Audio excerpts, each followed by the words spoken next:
Iron Hawaiian Fitness Podcast number 2. What's up, everybody? It's Mark again, and we are doing another podcast today, and this one is a good one.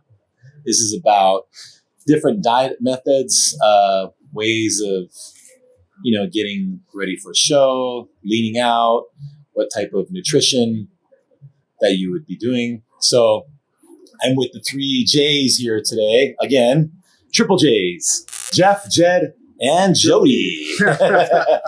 So we'll start off with, we'll go around the table. We'll go with Jeff right now. We're not starting with you? No, because, you got a lot of questions from your clients. I know the last podcast, Jeff had a lot of questions. Well, I did have a lot of questions, but we're on a different topic. Diet strategies. It's good, my God, because it really depends on the individual. Because I've done with clients low carb, high carb, keto, paleo. I've worked with vegans. Never worked with a carnivore, though. That's kind of new.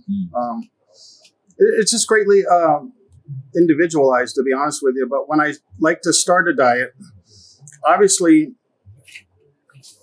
let's just say we're starting the diet for a caloric deficit, basically. I want to lose weight because that's the most common thing. I just want to lose some body fat. I have clients that come in and say, I want to gain weight. Right. And then but let's just go with. You ever had somebody that want to just come in and just want to get fat? Like, you ever had that? It'd be easy. Like, you don't need to pay me. I mean, you never know. There's probably people out there just want it. I mean, you just, that's kind of funny, but that's probably some people out there. I just want to get fat. Like, I don't care. Yeah, I just say go down to McDonald's. You don't have to pay me none. Once before, who was military, and they do the measurements. Oh yeah, yeah. The last year before, he had a small neck, but he had a big belly. And so he literally came in and he wanted to make his neck bigger. He didn't just want to so you can lose the measurement goes. He wanted to do because they do a ratio. Yes, it's a ratio. So if your neck's bigger, then you pass the fat. He wanted to do neck exercises. That's awesome. Oh, I'm sorry. So Jody has to draw the line somewhere. We gotta get rid of this first. It'd be better. That's awesome. But anyhow, the first thing I look at is what they're currently doing now, diet wise. Right. Because to be honest with you, you can throw out, based off of their body weight and then your perceived body fat percentage, and say, well, you look about, 18%. Let's just take a female, you look about 18%, you're 140 pounds, you're 5'2". You're like, oh, you should be down, about 1,800 calories to start. No, you can't do that. Because what if they're already eating 1,600 calories and they got a very slow metabolism? Then you start them at 1,800 calories and they're not going to lose any weight. Well, let me ask you, do you find it necessary to do a body fat percentage check? No, I don't. No. No. I can look, I'm not going to be within a couple of points of accuracy, but I can look at a person and say, okay, well, you're holding too much body fat. Right. I get that, Yeah, right. And then, to me, especially when it comes to competitors and stuff, it's not that necessary to know your body fat percentage. No, I totally agree. Yeah, You're being judged on how you look. Mm-hmm. Yeah. You don't stand on stage going, I'm 5.6%, weighing this much. Nobody knows. That'd be a really lean girl. Yeah. 5'6". Yeah. So I look at currently what they're doing now. And I actually tell them to log a week's worth of eating, an absolute week's worth of eating. And then also I take into account food allergies, foods they cannot stand. I can't.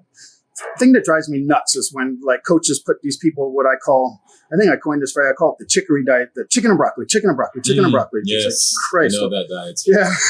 Very familiar. Or chicken, broccoli, and tilapia, chicken, broccoli, and tilapia. So...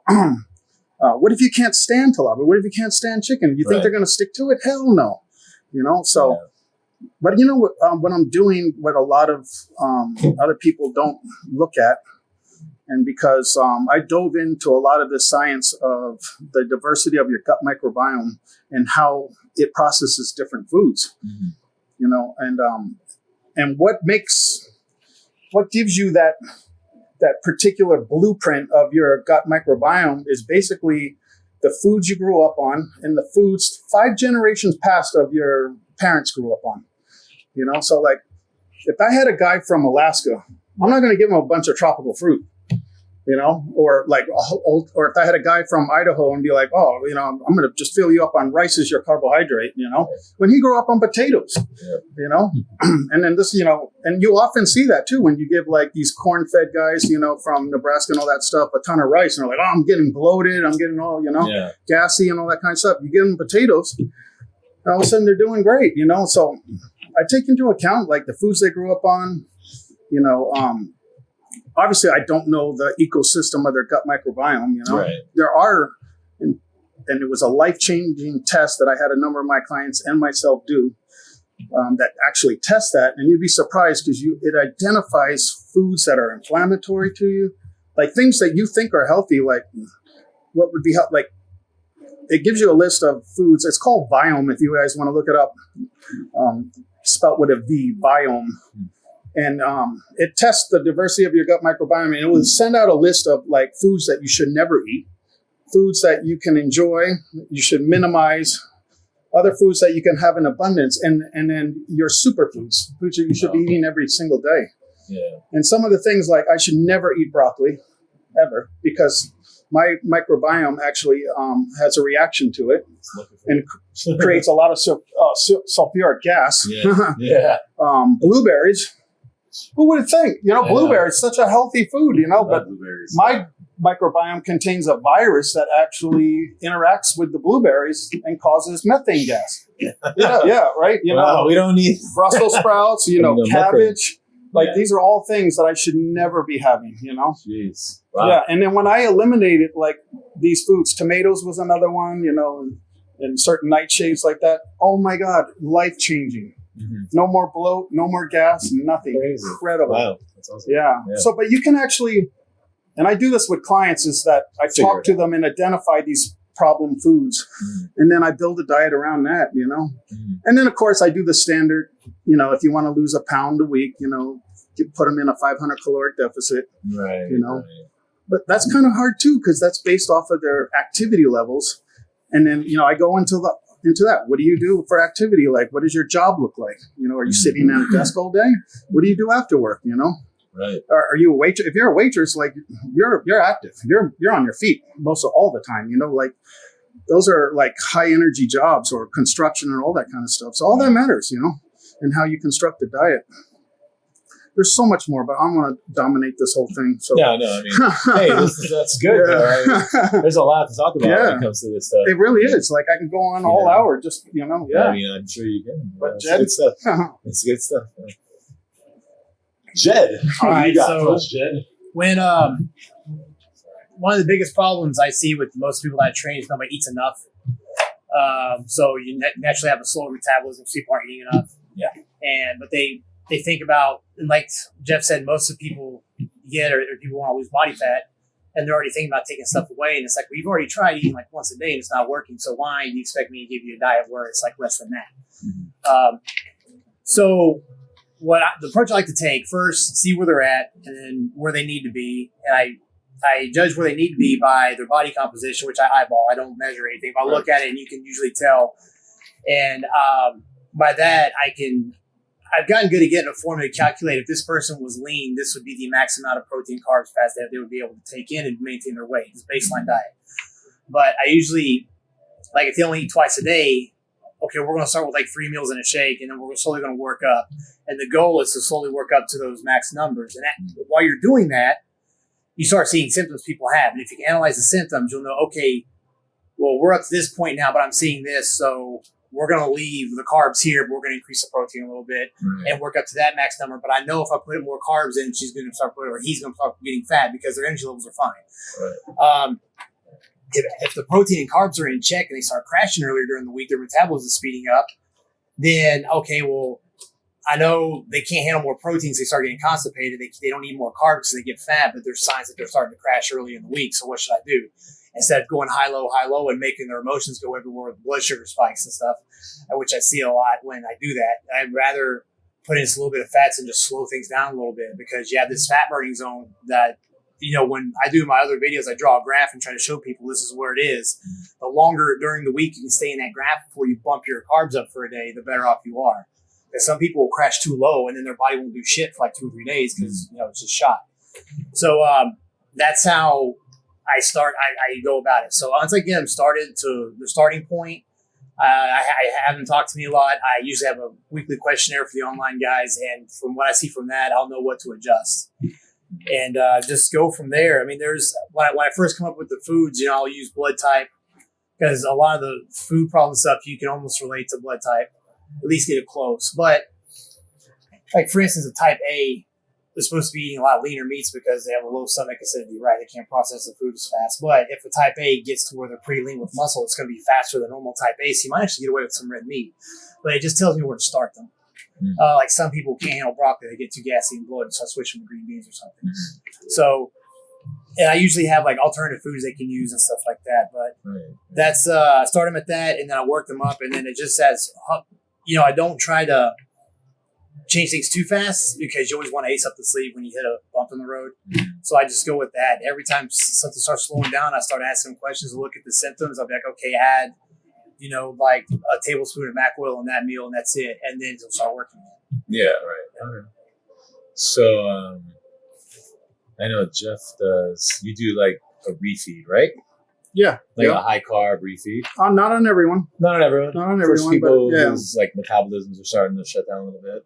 I'll be honest with you. I was such a believer in the refeeds that I was doing it with everyone, and then anecdotally, I learned it's not for everyone. Yes. It is not. Because do you do that?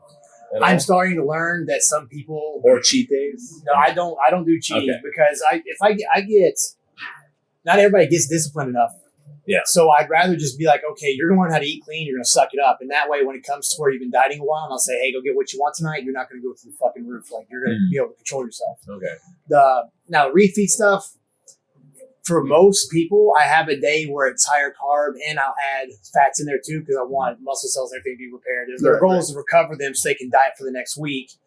And I've seen if I don't put fats in there and stuff, like you get all these carbs in, their energy may be there, but sometimes their body's still hurting. So I've noticed if I lower the carbs a little bit and add just a little bit of fats in there, it's a lot better. Well, that would matter because a refeed is to feed them the macronutrient that they're lacking the most. Yeah. So, like, if you're on a fairly moderate fat diet, and a low carb diet, then you give them like a high carb refeed. Yeah. And like during the week, their fats right. lower. And if they're on a very, very low fat diet and moderate carb diet, you give them a lot of fats during the refeed. Right. Exactly. Yeah. That makes sense. Yeah. And then, on most dieting, like protein is pretty much, and I'm sure it's going to be that across the board here. Yeah. Protein's pretty much a standard, I used to not do it like that. I used to start and I would adjust it to a ratio of the carbohydrates. Oh, okay. But I started seeing that once people got used to a certain amount of protein, it's best just to leave it there. Yeah. Because if you, I want more carbs, so I'm going to lower the protein to compensate. Yeah. You're still going to have like some holes in the calories, and plus, the blood sugar is going to, because the protein stabilizes the blood sugar, so when you're eating right. So you're not going to get that. Now on the refeeds, if they're like really in the hole and they have to have a really high refeed with the fats and carbs, then I will lower the protein because the fats will take up for it. But usually my refeeds are usually like 15% higher, 20% higher on the carbs. Oh, okay. So their protein can stay the same. All right. Interesting. That's pretty good.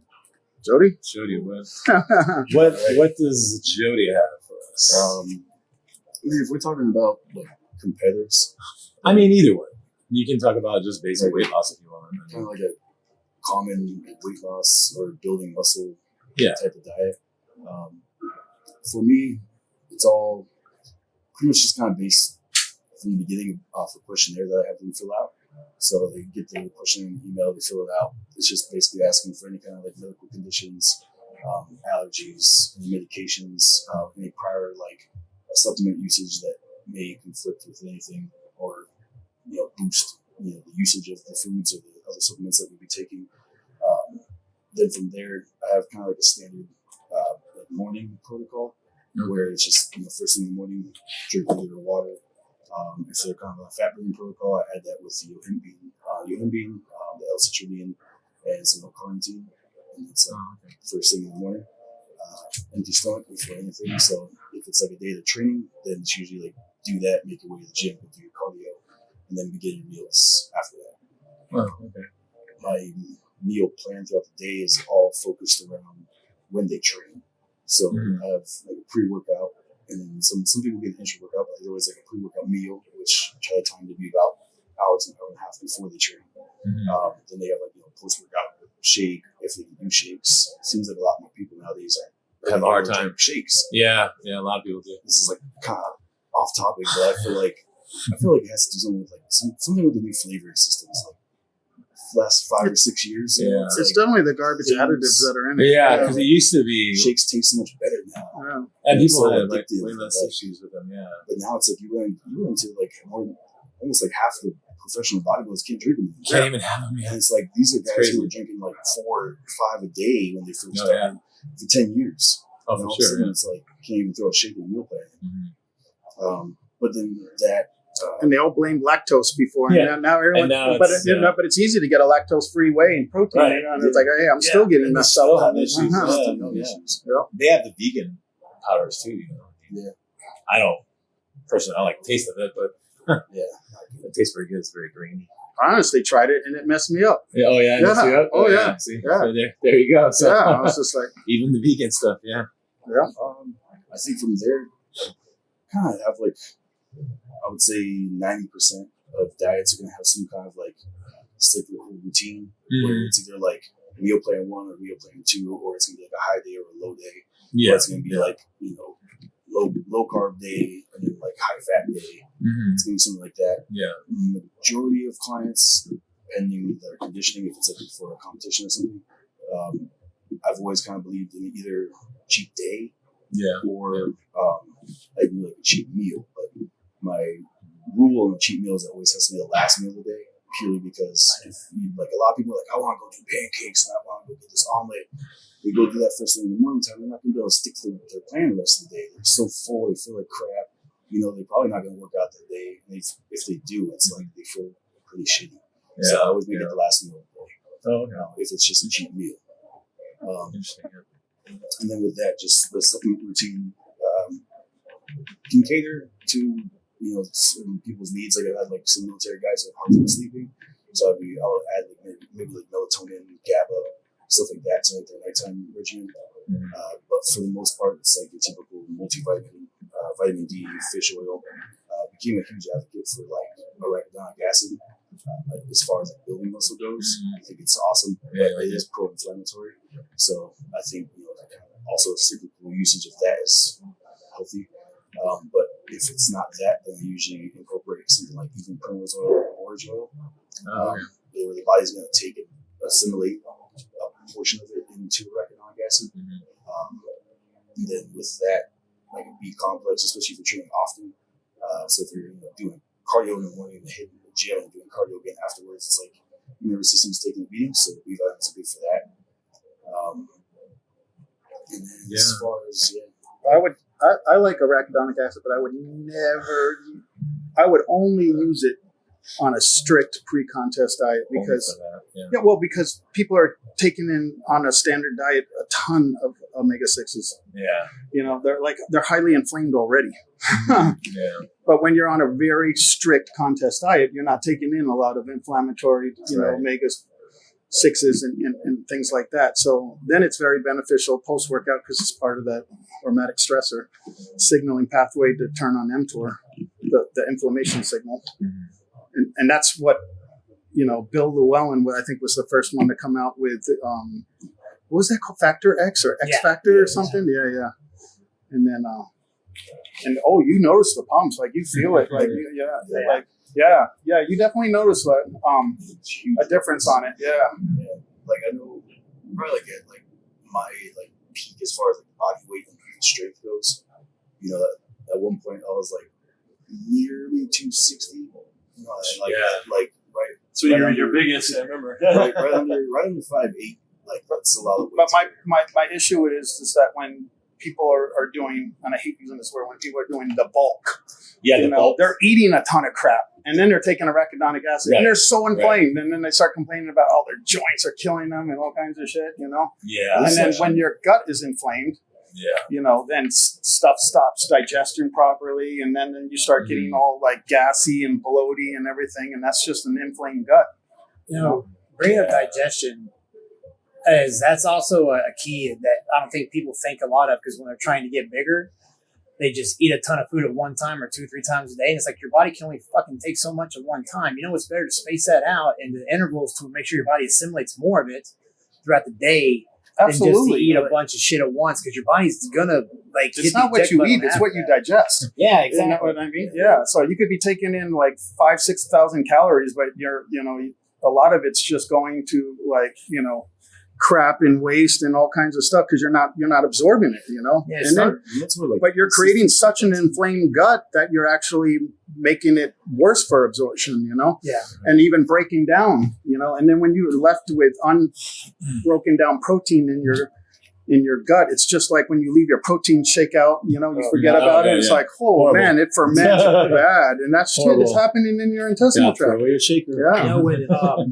also, like, since nobody's talked about it yet, when it talks about gaining size, I think people need to take a more contest type stricter approach, because people just use that. That's why I hate the word bulk, because just used to get fat. Well, it's a way to eat what they want. Yeah, but every time I've had a hard gainer, like a skinny guy can't get big, usually it's because they're eating a lot, but they're missing one or two things. And when you start putting them on a structured plan and you start analyzing those symptoms, like if I got a guy on a baseline plan for his current body composition and he's not gaining weight, but he's got plenty of energy, why the fuck would I increase the carbohydrates? That makes no sense. But a lot of people want to eat a bunch of carbs to get big, and they just get fat.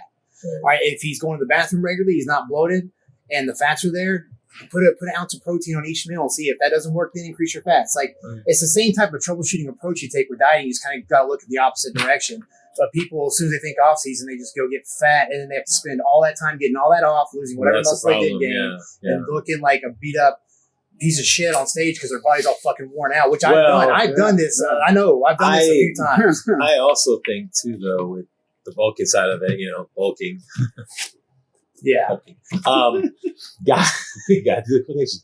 Guys, I think sometimes they want to eat whatever they want to enjoy picking out, right? Yeah. Eating. But they also, I think a lot of guys, they fill out the shirts. Like, it's, they won't take the shirt off, but they fill it out. They look kind of good in the shirt, filled out with the excess fat and the muscle. And I think a lot of guys they walk around with like 270, bro, like, oh, 270, and then you see them a year later on stage and like, how much you weigh at? 197. You're like, what just happened? Like, guy dieted up. I've seen that before. Like, seriously, like 70 pounds over, like crazy. So I think guys just really some guys just like getting big, regardless of what it is. Yeah. But if there are clients, we're not letting that happen. Yeah. No, you try not to, right? Yeah. But the problem, and I know you have it too. No, because if I see them growing and getting fatter, then I cut them back. Yeah, but what if you have now we probably all have this. You have clients that come in, hey, I want to do this show 3 months out, 4 months out. You prep them. Then, okay, thanks. I'm out for a while. I'm going to be gone for a while. And then you don't see them really too much. They're busy doing their own thing. They come back 8 months later. Hey, I want to do a show again. And you see them and they're completely different now because they gained all this weight. You weren't helping them. They were doing their own thing. Oh, yeah. And you're like, no, but I'm saying the client's under my control. I'm not. Well, yeah. No, when they leave, I have no control. Of course not. Yeah. You honestly have no control over anybody. You don't have control. But I started doing that. I started giving the warning, like, listen, if you're going to go try to get bigger and then come back, don't get too heavy. And there's just as much thought you need to put into this off season as you did getting ready, or else when you get back, we're going to get the same product, if not worse, because we have to work off all this fat. Right. And I've had one guy recently hit me back up on that, and he's glad he did it because now he's heavier and he's still lean. Yeah. And he can still eat once or twice a week. It's not going to kill him. If you want to have a cheat meal once or twice a week, once we get into the program, that's fine. I'll do one, and then if there's still a hard time gaining weight, we'll do two, and that's usually the most. Mm-hmm. And he's been able to eat whatever he wants and still do fine. Yeah, because I have those too. I have those clients that are just they originally came to me and they can't thinking of this one military boy, a really great guy. He came and he's like, I eat a lot of food, but I'm not getting any bigger. I'm like, well, you don't look fat. I'm not getting fatter, but I'm not getting any bigger. And I'm like, well, you're not eating enough. Right. He goes, no, you don't understand. I eat so much. I eat more than all my friends. it's not Oh, enough. I always hear that. You know, I love that one. I I eat so much. No, you don't believe it. Yeah. Like You wouldn't believe. it's not enough. That's. I mean, I don't know how. Yeah. Guess what? You It's got to not learn enough, to eat more. You know, you have to condition your body to eat more. I've had guys, I told them, I said, okay, I tell you what, you know what, you eat a lot, right? Tell you what, for a couple days, the next 3-4 days, write down each day what you eat. Exactly. Tell me, write it all down for me. Let me know so I can see it on paper. Yeah, you'd be And surprised. surprised, these guys, they always come back to me and they go, oh man, I guess I really wasn't eating enough. If they start writing it down, they realize, I'm like, yeah, you're not eating enough, dude. You think you're eating a lot, but you're not. And then they're like, oh man, you're right. Like, I told you. Like if you, just like you were saying about if people take more of a mindset of all throughout the year, eating more like structured diet, you know, they don't have to be strict, but eating more of a structured plan where you're getting all your meals in. You're following somewhat of a plan. You know, I mean, obviously you want to break sometimes too, right? Yeah. So, but more structured, I think it's going to be better for them in the end if they're trying to be competitive bodyweight, right? Or just want to look good all year round, right? You know, so. But it's also, I think it's also why a lot of coaches and a lot of dietitians go with the high carb diets for putting on the weight because, well, for one, like when you eat high carbs, you're hungry soon after because you get the blood sugar spike. Yeah. It's not ideal for energy levels by far. No, I get that, you know, but guess what? We're not worrying about that. We're just trying to put on muscle in as much size as possible, you know? And then when you start adding in the fats are satiating, right? You know, protein takes a long time to digest, you know, then you can't eat as often, you know? Right. So that's why you see these 600 grams, 800 grams of carbs a day, you know, and these guys are just trying to put on, but almost everybody that I've seen that says, oh, I'm on 800 grams of carbs, they're overweight. Like, you know, show me somebody who's in shape. You know, I'm not talking about like Jay Cutlers and stuff like that, guys that we work with. Right. You know, and you come, I'm doing 800 grams of carbs. It's all every day. Carbs, every day. bro. I tried. I couldn't even stomach that. I tried doing that. You know, back in the day, I used to do this. Because I try all the different diet plans. You know, see what works. And I would do the pasta. Yeah. Like I was doing like pasta, rice. Like, oh my God, so much calories. And I see like these young guys and stuff doing, you know, like that. And it's like, oh. Yeah, it's crazy. But I get the idea. You know, the idea is like, you know, if you feel like you're not, you know, eating enough, like what I say, you're not eating enough. If you're not putting on body fat and you're not putting on muscle, you're not eating enough. Right. Yeah. It's as simple as that. Anyway, we never got to what you. Oh yeah. My dieting principles. It's pretty simple. I mean, I've kind of been doing it for a while now. Similar, actually, Jody and I have similar things, but I actually cycle carbs. I tend to I base everything off of their protein. So usually looking at the person, kind of, you know, like how you said, get an idea of where they're at, get an idea of how much body fat they have. I ask them questions of, you know, what they weighed before, what did they look like before, if they were heavier, lighter, whatever, how much fat they had on them.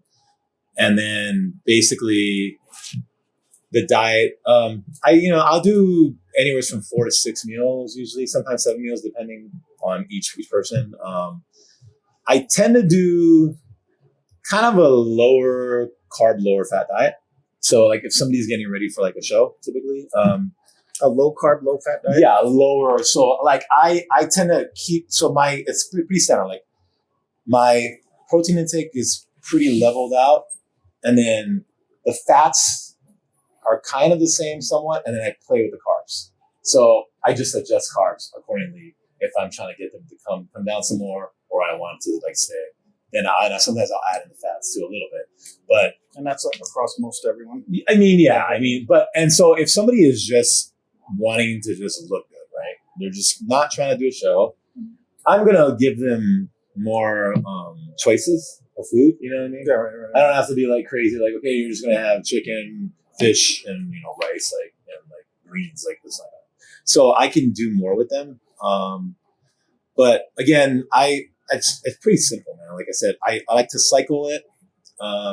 So typically I may do there'll be 3 days of kind of lower carb, And then I may have like 1 or 2 days where I'll bump the carbs back up a little bit, depending on how they're looking, and then it comes back down again. Cheat meals, I don't do cheat meals until later. Like if they're in shape to where I think that their body fat's low and they're getting good, then I'll start adding that in. I'm like, okay, you can have a cheat meal. I used to do cheat days before, but the problem with that was what I found was it messes them up. And then they can't even eat that much. Like they're like, oh, I'm going to eat all this in one day, and I'm like, okay. And then I've let people do it, and then it just messes them up. And their stomach gets messed up and they get bloated and it's just a total mess. So I'm like, all right. So I usually tell them, tell you what, just do one cheat meal. And I usually tell them, try and stay away from certain foods. Like I don't want to do a lot of like processed foods, I guess, on a cheat meal. I say, hey, for me, I feel like, hey, you know what, cheat meal, how about have like a stew or something, or have like maybe fried chicken or something like that. Something where it's the food, I feel like it's not going to jack you up as much as if somebody saying, okay, well, I'm just going to have a whole cake. Like, I don't know. People will do that, right? Cheat meal, I'm going to have an entire cake, pizza and cake. They're like, that like wrecks them for like the whole day, even like the next day, Because you tell people, hey, just have whatever you want. And they're like, whatever I want? Okay. They have a soda, pizza, and a cake. Like, well, when I do a free, my clients know that I call them free meals and not cheat meals because call it cheat feels like they're doing something bad and negative. Yeah, you said that to me before. Well, all my clients know it. So if I came out here and said cheat meal right now, they'd be like, what? Like, I'm going to eat whatever I want. But I give them guidelines on a free meal. I say you can have go out to dinner with your spouse, because they're part, or your friends or whatever, because they're part of this prep. Don't alienate. I hate that when people, alienate themselves and everybody's sitting there eating out of their Tupperware containers, Right. And go have it. But I tell them get an appetizer or a poo-poo, entree, and a dessert. That's your free meal. Yeah, and nothing, don't go to 7-Eleven afterwards and get an ice cream. Right. Like, you already had your dessert. Don't go load it up on chocolate bars, all that kind of stuff. Like, don't extend like your dessert. Well, okay, my dessert extends all the way into the next morning. It's like, no, you get one poo-poo. We have to be specific because when you say meal, people think, oh, meal. One entree. I don't say meal. Meal. I'd be still eating this meal. Don't extend that's that meal like 2 hours. Like I haven't stopped, so it's still the same meal. No, one poo-poo, one entree, one dessert. It's still lunchtime. Yeah, because 11 to like 3. So I know that's a meal. Yeah, no, because because there's so much food out there that can satisfy people, and it doesn't have to jack them up. It doesn't have to mess up their stomach. And there's a lot of food, and it's a lot of times just carbs. Like I know for me, if I just give people extra carbs, potatoes or rice, it makes them feel good. So, not even having to give them a full cheat. But a big thing I do on my diet is I have a lot of diversity in your starchy carbohydrates, your green vegetables, and your proteins. Yeah.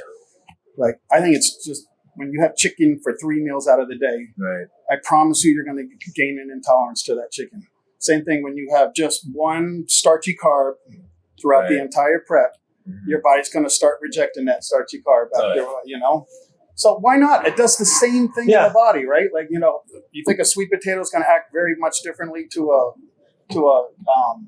regular potato. Oh yeah. To quinoa, to rice, to this, it's like, oatmeal.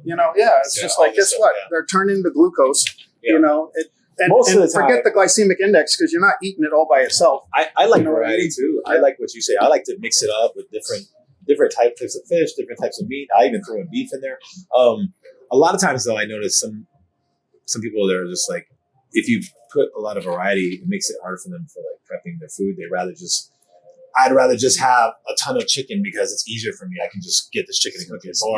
Because I've done that. I've done like literally like 5 meals with 5 different types of like protein sources, and they're like, oh, can I just have this? Because they just don't want to deal with making this fish, beef, eggs, chicken, like, turkey. Let them have what they're going to continue to do. Right. You know what I mean? So so I've had to adjust, accordingly. But I see more on the opposite end. I see more as just like, I'm so tired of chicken. Oh my God. Oh, I am so sick of that's the broccoli. number one, right? Oh my God. I'm so sick of rice. Oh my God. If they say that like a month into it, though, I'm like, shut But who can get sick of rice? That's not it. Maybe like a year who gets sick of into rice, it. though? I don't understand that. I love rice. Some people will be Well, on you diet. grow- I eat rice my whole life. Yeah, you grew up on rice. I don't even know why you get tired of rice. I'll never get tired That's of right. rice. It's universal food. If I don't get tired of rice, you should never get tired of rice. You should never get tired because it's carbs. I don't get tired of rice. And it's true because I'm like, hey man, I love rice. It goes with anything. It's a It does. universal You food. can put soy on Fucking it. eggs. You can put a little salt on there. I mean, rice is. I thought eggs and rice was bullshit, and I ate it. I was like, it's pretty fucking Good, good. Yeah, yeah. I love it. Put a little bit of rice, eggs, some soy, a little bit of hot I sauce. love rice as well too.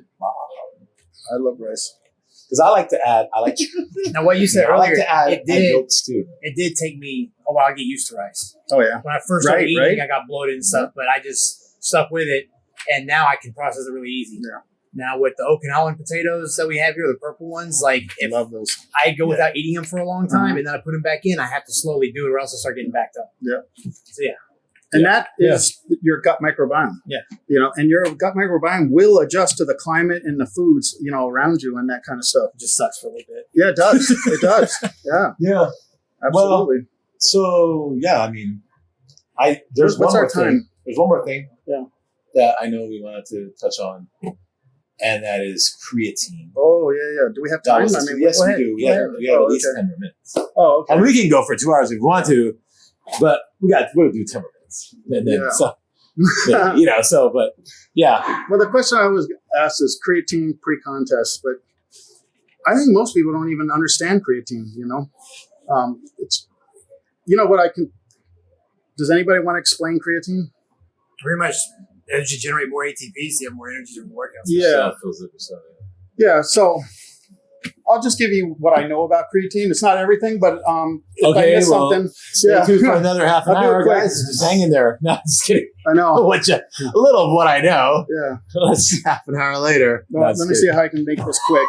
It's good. It's good. Well, I mean, creatine monohydrate, that's the most studied, one of the most studied supplements out there by far, showing real muscle gains, real gains in energy, and so many health benefits. And basically, the way creatine works is like, first off, it's not a foreign supplement. It's not a steroid, because I hear that a lot, what's this? Anything that promotes muscle gain, it's got to be some kind of a steroid or something, Our bodies produce creatine. So our bodies produce about 2 grams of it a day through the liver and the kidneys. It actually recycles in the kidneys. It's made from 3 amino acids, L-glycine, L-arginine, and methionine. Produces creatine. And the way creatine works is creatine monohydrate, when you ingest it, converts in the liver. It actually steals a phosphate molecule from ATP, unbound ATP. And it turns into creatine phosphate. And then when your body's going through that hard exertion and it can't keep up with energy demands, kind of like when we're training, like we always know about creatine giving us that extra rep in the gym, a couple extra reps. That's our mitochondria not being able to keep up with ATP production. And when it falls behind, it starts producing a thing called ADP, adenosine diphosphate. So you're only getting 2 phosphate molecules bound to an adenosine molecule.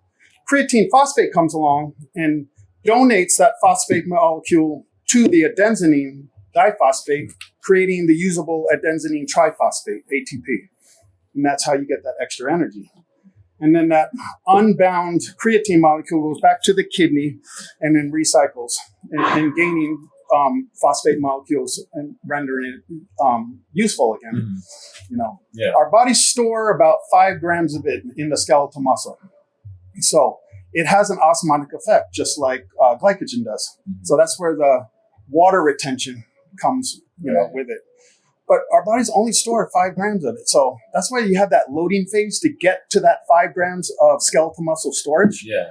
And then you go on a maintenance load, of 2 grams or so a day or something like that, or they do that. Actually, it's even more. Like I know a lot of people are doing like 15 grams for the loading phase, And then 5 and then like 5, or, just to maintain, depending on how hard you're working out, is how much you're using that creatine that's stored in the muscle, But if you did the 15 the whole way, guess what? That's when you become the bloated mess. Right. You know, because you have a bunch of like creatine that's just like glycogen. If it's sitting extracellular, it's going to draw water. Right. You know, so my personal opinion on that part of it is like high levels of creatine monohydrate, more specifically over time. So like 15 grams, 20 grams, something like that, every day for 6 months or something. You're trying to figure out why the hell you're bloated. I mean, ask any bodybuilder who's ever gotten is taking creatine and got his blood taken, and it shows that the creatinine levels are, which is the unbound creatine after it drops off the phosphate molecule, right? Which means that there's some type of like kidney malfunction happening, which is going to cause you to hold water. Right. So it doesn't necessarily have to do with the creatine itself. It's just the excess, causing the kidneys to have this buildup, which means they're not as efficient as they're supposed to be, which is, the key thing to controlling, like intracellular water, intravenous water, right? And like once your blood is full of the amount of water it needs, where does it go? It goes outside of the vein. And extracellular, right, yeah. And that's the problem that a lot of guys are going to run into, and that's where that whole thing comes from. Like, creatine makes you bloated. Like the only thing I'm not really 100% positive on would be more so like people who are getting like cramps on creatine. Well, that's creatine digestion, right? So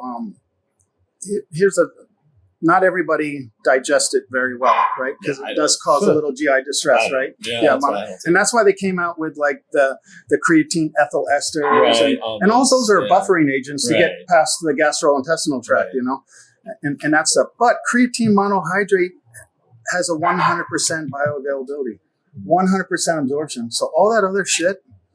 In fact, when they actually did clinical tests on creatine ethyl ester, and then ethyl ester and creatine hydrochloride, right, where they added a salt to it. More to get the same amount, right? Huh? If it takes significantly more to get the same amount. Right, exactly. So creatine monohydrate actually outperformed that in absorption and bioavailability. And yet you're paying so much extra for them. For all the other stuff. Yeah. But if it works for you and not giving you that gut distress, then by all means do the hydrochloride, right? Because, that's just maybe you're not producing enough hydrochloride in your gut, or, you have some kind of a whatever, maybe gut inflammation or whatever's causing that, But other than that, don't waste your money. Just get the creatine monohydrate. And so going back, whether I do it pre-contest, if you're been on it, stay on it. Yeah. Don't add it like 6 weeks out. Don't add it out. We try to add all this extra stuff. If you're on it because, it's giving you, and as a coach, you're looking at them,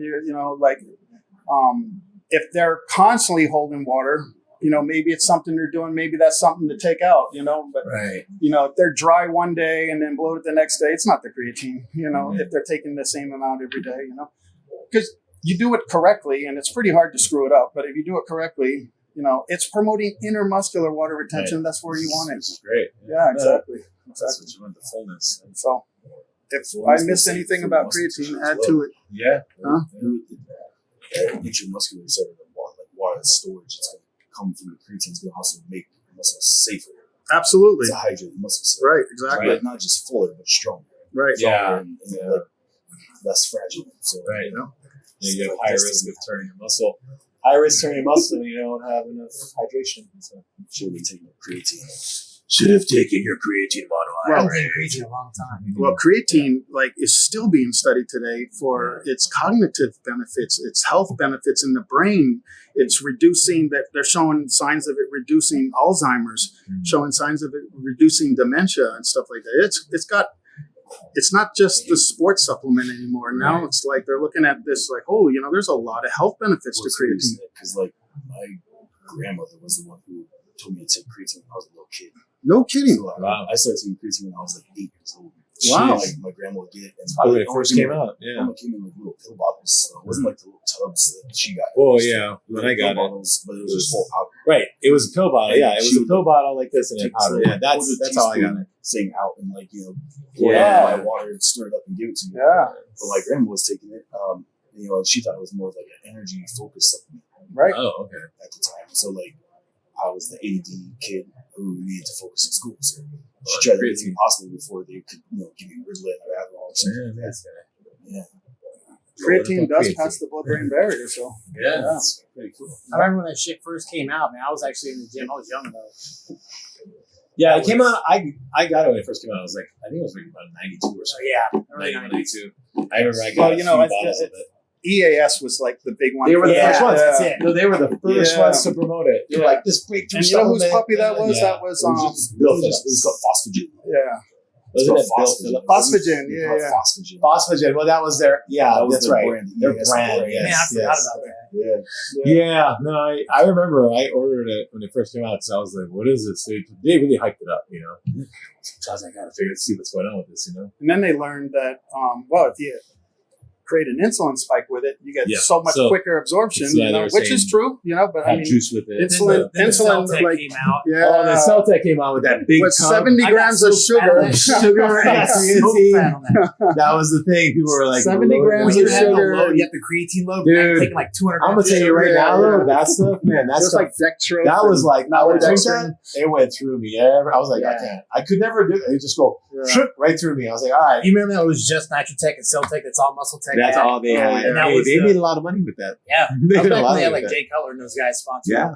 And you know what's crazy? It's like you can get a decent insulin spike from 10 grams of sugar. You don't need Right. 70 grams of I sugar. know. Yeah. You know? Again, guys are like, Yeah. yeah, sure, load it up. Yeah, it's crazy. Yeah. It's like you think you need like all this sugar. I didn't want to go to sleep after. It's like, actually, no Right? shit. You take a Yeah. thing before you go to the gym, you're at your house, you drink, and you're kind of like, sit on the couch for like a few minutes because the thing gives you the crazy sugar crash. I mean, well, you know what I crash think is hard. funny is like, and we may have all been guilty of this, and I know somebody at the table who was very guilty of this, who mistimed an insulin dose or misdosed an insulin dose.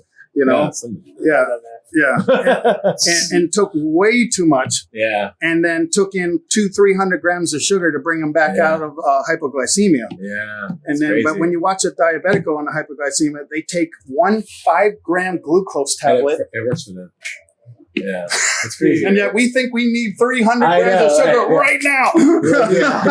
Yeah, when I first started trying to fuck with that stuff, I was so like 5 IUs. I didn't know how to read the syringe, so I was putting 50. Dude, you were one of those. You're took lucky you're it- still here, bro. No shit, right? So I was, I used to have tons of these sample packs of. Fuck, it wasn't Glycofuse. It was another fast carb product, but they got a bunch of sample packets in. I had them, Yeah. and I love Glycofuse, Carbolin. by the way. It was Carbolin. Yeah. Glycofuse, I like. Yeah, I had that's a highly bunch of branched packs. highly branched cyclic. Yeah.